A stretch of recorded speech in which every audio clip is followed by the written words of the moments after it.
Salakman sa kaginawahan, taglay niya ang makapangyarihang ganda. Nakita ko na yung ideal man ko. Ang gwapo-gwapo niya, gentleman, tsaka sweet. At mayaman. Correct!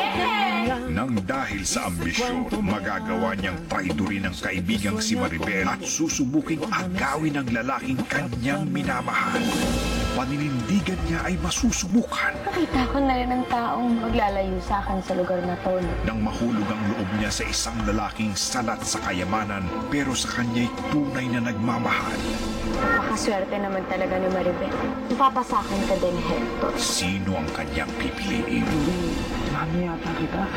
Mabait si Alejandro. Sa tingin mo ba kaya niya na tayong iahon sa ganitong klaseng buhay?